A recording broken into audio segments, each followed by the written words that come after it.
La repentance et la pénitence.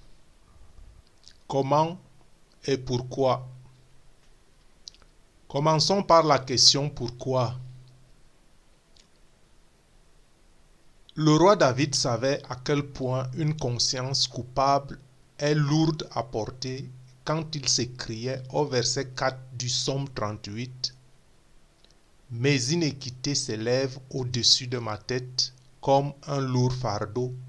Elles sont trop pesantes pour moi. » Et l'apôtre Jean, en 1 Jean chapitre 1 verset 8, nous enseigne: si nous disons que nous sommes sans péché, nous nous séduisons nous-mêmes et la vérité n'est point en nous.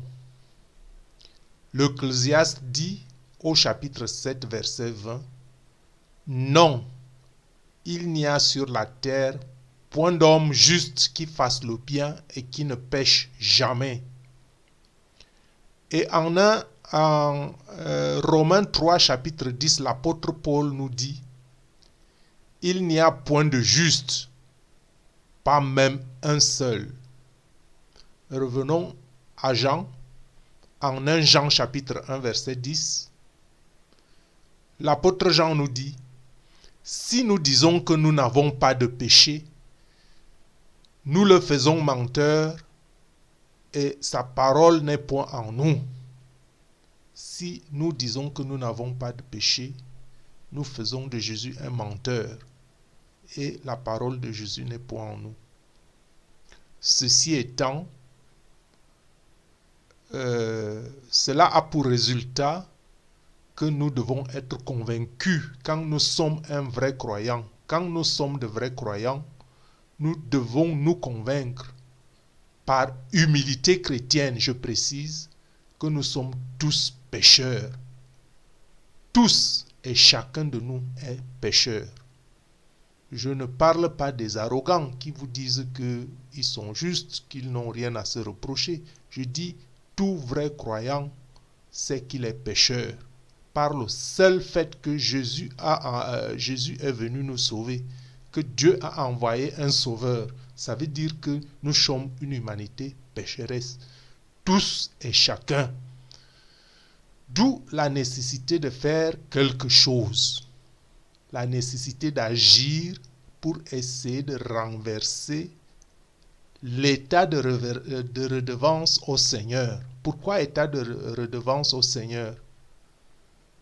Parce que le péché fait de nous des esclaves de Satan.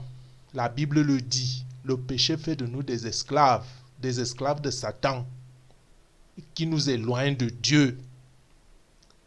N'est-il pas écrit en Isaïe chapitre 50 verset 1 que le Seigneur s'écrie: où est la lettre du divorce par laquelle j'ai répudié votre mère? Ouvrez grand les oreilles. Où est la lettre du divorce par laquelle j'ai répudié votre mère? C'est le Seigneur l'Éternel qui le dit. Ou bien, auquel de mes créanciers vous ai-je vendu? Voici, c'est à cause de vos iniquités que vous avez été vendus, et c'est à cause de vos péchés que votre mère a été répudiée, dit l'Éternel. Donc, c'est par le péché que la souffrance est rentrée dans le monde. Ainsi, le Seigneur doit nous libérer par le moyen de la repentance. Cherchons donc à comprendre d'abord ce que c'est que la repentance. La repentance est synonyme de contrition, ce qui signifie le regret d'avoir commis un péché envers Dieu et la promesse de ne pas récidiver. Se repentir, c'est avoir le remords, c'est avoir le regret. Mais avant d'avoir le remords, il faut d'abord être conscient de la faute. Il faut reconnaître la faute. Beaucoup plus grave que la faute est le péché, parce que le péché est défini par Dieu. Il y a donc lieu en premier d'étudier la parole de Dieu afin d'avoir conscience et de reconnaître nos péchés avant de nous repentir. Hein? Le péché ici, en pensée, le péché en parole, le péché en action, le péché même par omission contre les commandements de Dieu. Donc, se repentir, c'est aussi avoir un cœur meurtri, un cœur attristé d'avoir offensé le Créateur. Une détestation du péché. C'est la haine de l'acte posé. Je dois insister ici sur une sainte tristesse, une sainte haine. En fait, une attitude saine de profonde tristesse afin qu'il n'y ait pas d'équivalent avec la tristesse ordinaire.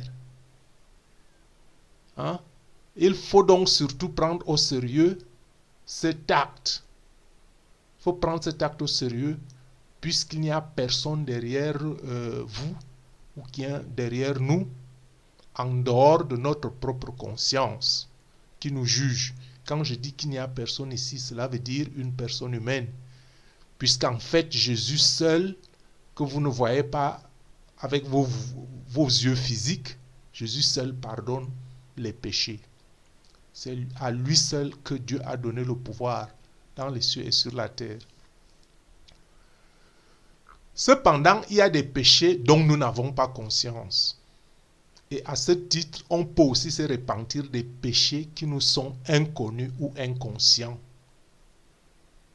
Mais cela nécessite de prier le Seigneur de tout cœur, de nous donner la lumière pour connaître tous nos péchés et aussi la force de les détester. Lorsque les péchés nous sont connus, ils peuvent être énumérés un par un. C'est en fait une confession, un examen de conscience afin de prendre la résolution. Résolution ici comme une espèce de solution au problème. Afin de prendre la résolution de ne plus les commettre, de ne plus commettre les péchés, de ne plus recommencer. Et il faut alors avoir la ferme confiance, que le péché est réellement pardonné. Après une bonne repentance, il faut faire table rase et se sentir libre. Un acquittement en fait. Le fardeau est déposé au pied de la croix une fois pour toutes. Parce que le Seigneur est toujours prêt à pardonner. Le Seigneur est toujours prêt à faire miséricorde. Il n'attend que le premier pas, que nous fassions ce premier pas vers la repentance. D'ailleurs, 1 Jean chapitre 1 verset 9 nous le confirme. Il nous dit, si nous confessons nos péchés, il ici c'est Jésus, il est fidèle et juste pour nous les pardonner et pour nous purifier de toute iniquité. Proverbe 28, verset 13 va dans le même sens, qui dit, celui qui cache ses transgressions ne prospère pas, mais celui qui les avoue et les délaisse obtient miséricorde. Quand on parle de délaisser ici, c'est faire la confession. Faire la confession, et la confession, c'est signe que vous le confessez, vous le regrettez et vous le délaissez. Donc, après un cessé repentir, rejetons littéralement l'idée de condamnation et ne soyons plus submergés par le sentiment de culpabilité, parce que la culpabilité excessive peut nous entraver de rester dans le sein de Dieu.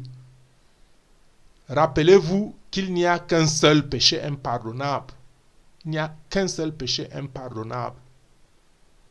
Et sans toutefois cependant donc abuser de la miséricorde divine, parce que vous vous dites il y a un seul péché impardonnable, je peux faire tout ce que je veux, je serai de toute façon exempté, exaucé, pardonné.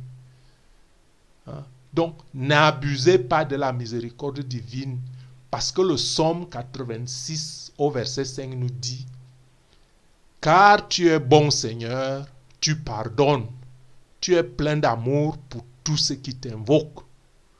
Et le psaume 130 au verset 4 nous dit, mais le pardon se trouve auprès de toi qui est le Seigneur Dieu l'Éternel.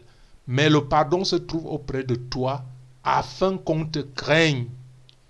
Dieu nous pardonne afin qu'on le craigne. Afin que nous ayons respect devant sa sainteté. Ésaïe 43, verset 25 dit: c'est moi qui efface tes transgressions pour l'amour de moi, et je ne me souviendrai plus de tes péchés. C'est l'Éternel qui parle ici en Ésaïe 43, 25.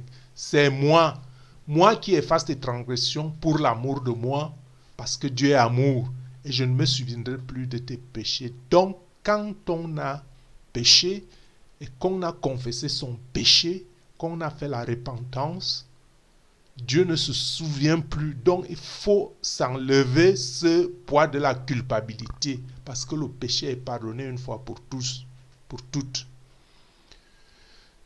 Et donc, enfin, frères, il est important que nous confessions nos péchés au nom de Jésus. Pourquoi au nom de Jésus? Parce que les versets 27 et 28 de Matthieu, chapitre 26, nous disent que le sang de l'alliance qui est répandu pour plusieurs pour la rémission des péchés, c'est le sang de l'alliance. Le sang de l'alliance ici, c'est le sang de Jésus-Christ qui est répandu pour plusieurs pour la rémission des péchés. Donc la confession, la repentance, nous devons la faire au nom de Jésus. Ça, c'est très important. Et même le verset 29 de Jean 1 dit, va dans le même sens que l'agneau de Dieu, c'est l'agneau de Dieu qui ôte le péché du monde. Donc le péché est ôté au travers de l'agneau de Dieu. Donc quand on fait une repentance, quand on fait notre confession, il faut la faire au nom de Jésus. J'ajoute encore un autre verset là-dessus pour confirmer. C'est en Éphésiens 1, chapitre 7 et 8, où il est dit, en lui ici c'est Jésus-Christ, en lui nous avons la rédemption par son sang, la rémission des péchés, selon la richesse de sa grâce, que Dieu a répandue abondamment sur nous par toute espèce de sagesse et d'intelligence. Donc, comportons-nous par cet acte avec sagesse et intelligence. Et c'est cette sagesse et cette intelligence qui nous appelle à la pénitence. Parce que après la repentance, il faut parvenir à la pénitence. La pénitence étant ici comme une punition infligée en expiation d'un péché. Quand je parle de punition ici, c'est une auto-punition. C'est-à-dire que vous vous soumettez à une certaine rigueur. Comme quelqu'un disait que c'est la sévérité du pécheur envers lui-même qui est la qualité essentielle de la pénitence. Quand je dis donc ici infliger une punition, je parle ici que vous vous examinez et que vous preniez des décisions contre vous-même. Vous vous jugez. Donc, la pénitence est ici en fait une espèce de châtiment, d'auto-châtiment, une espèce de mortification, mieux, une espèce de compensation comme réparation. Réparation du péché.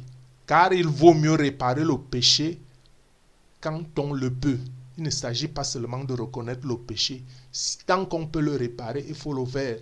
Ça vaut encore le coup. Donc, la nécessité de faire pénitence. Pourquoi y a-t-il nécessité de faire pénitence? Le péché est en fait une offense. C'est une offense qui brise l'amitié avec Dieu. Il faut donc entreprendre de renouer ce lien au travers de l'humilité et de l'obéissance à Dieu par Jésus-Christ au moyen de la pratique des œuvres. Ces œuvres qui nous permettent donc de redresser si possible l'erreur du péché afin de nous rétablir dans la communion avec le Créateur par le lien de l'amour avec lui. Je reprends, je dis que le péché est une offense qui brise l'amitié avec Dieu. Il faut donc entreprendre de renouer ce lien au travers de l'humilité et de l'obéissance à Dieu par Jésus-Christ, au moyen de la pratique des œuvres qui nous permettent de redresser si possible l'erreur du péché, afin de nous rétablir dans la communion avec le Créateur par le lien d'amour avec lui. C'est pour ça que Paul nous invite à cet effet par Christ dans 2 Corinthiens chapitre 5 verset 20. Il nous invite à nous réconcilier avec Dieu. 2 Corinthiens chapitre 5 verset 20. Paul nous invite à nous réconcilier avec Dieu. Parce que si nous disons que nous sommes en communion avec lui et que nous marchions dans les ténèbres, nous mentons et nous ne pratiquons pas la vérité. Ça aussi, c'est une vérité qui est en 1 Jean chapitre 1 verset 10. Il faut donc expier le péché comme réparation pour recouvrir la pleine santé spirituelle. Cette expiation, cette réparation passe donc par le jeûne, par la prière, par l'aumône ou la charité, qui sont en fait des actes d'amour envers les autres. Ces 3 œuvres que vient donc de citer, le jeûne, la prière, l'amour, sont 3 chemins différents concourant au même but. Pourquoi des chemins différents? Commençons par la charité qui est la plus grande. La charité, ce sont des actes d'amour qu'on pose par rapport aux autres, par rapport au prochain, comme par exemple venir en aide à une personne qui est réellement dans le besoin, comme par exemple visiter un malade ou une personne esseulée et lui apporter un message d'espoir et de réconfort. Par exemple, une offrande volontaire pour le service de l'avancement du royaume de Dieu, ou même la simple défense d'une cause juste. La simple défense d'une cause juste est un acte de charité. Prenons par exemple que vous êtes dans un groupe de personnes, dans une entreprise ou dans une assemblée qui font le mobbing ou le commérage sur un autre collègue de service ou un membre du groupe. Si vous prenez courageusement position avec sagesse et intelligence contre ce genre d'attitude, c'est aussi un acte de charité. Donc, après avoir clarifié un peu cela comme acte de charité, c'est donc un acte de pénitence par rapport aux autres. Revenons à la prière. La prière maintenant s'adresse à Dieu. C'est un cœur à cœur avec Dieu, de préférence par Jésus-Christ qui est l'intermédiaire établi. Prière ici comme supplication pour obtenir la purification de l'âme, pour demander la lumière qui éclaire nos pensées, la lumière qui éclaire nos actes et nos paroles. Prière aussi comme louange et action de grâce pour glorifier le nom de Dieu afin de renouer le lien brisé par le péché en acceptant notre statut de créature, notre statut d'être créé. Enfin, le jeûne qui est le troisième chemin, le jeûne est un geste de mortification. Il est personnel. L'amour était par rapport aux autres, la prière est par rapport à Dieu. Le jeûne est maintenant un geste de mortification qui est personnel et nous unit à Jésus-Christ qui veut nous libérer de nos aliénations dont nous a fait le péché. Le jeûne consiste à se limiter à un seul repas simple, à un jour choisi, par exemple, juste de l'eau et du pain. De préférence, il faut aussi appuyer le jeûne par la prière. Bon, voilà donc que nous avons clarifié les 3 chemins. Voilà que nous avons clarifié un peu ce que c'est que la repentance et la pénitence. Maintenant, je vous donne un petit conseil pratique qui consiste à, je dirais, il vaut mieux faire un examen de conscience tous les jours. Faire un examen de conscience tous les jours, de préférence le soir, à la fin de la journée. Ainsi, vous commencerez votre journée libéré du lourd fardeau de la veille dont David s'écriait comme un poids trop pesant. Donc, faites toujours cette petite pratique tous les jours, de préférence le soir. Hein? Vous verrez que ça vous amènera petit à petit à vivre vraiment une sainteté. Et cela a une très grande efficacité. Vous-même, vous le remarquerez et vous le constaterez. Bon, maintenant, je fais un petit résumé de la repentance et de la pénitence. Hein? Repentance et pénitence en résumé. 1. L'examen de la conscience. 2. Avoir la douleur d'avoir offensé Dieu, ou alors c'est ça la contrition proprement dite, comme remords, regret d'offense. 3. L'accusation de ses péchés, c'est en fait la confession propre, le jugement de ses actes par rapport à la parole, par rapport à la volonté de Dieu. Donc on pourrait ici se confier aux tiers s'ils en veulent. Hein? Aux tiers ici, aux seules personnes dignes et responsables devant le Christ. C'est votre jugement qui vous y conduira. Hein? Ces personnes peuvent vous aider si le péché est très grave et que vous n'arriviez pas à vous débarrasser tout seul. Donc, en quatrième position, après cette accusation, c'est la résolution de ne plus pécher. C'est-à-dire que vous adoptez une attitude, un état d'esprit de combattre le péché. Et enfin, 5, la pénitence comme compensation, réparation en acte d'amour, de prière, de jeûne. Frères et sœurs, repentez-vous, car le royaume des cieux est proche. Voilà l'instrument que je vous donne en main. Repentez-vous, car le royaume des cieux est proche. Matthieu 4, verset 17. Soyez bénis.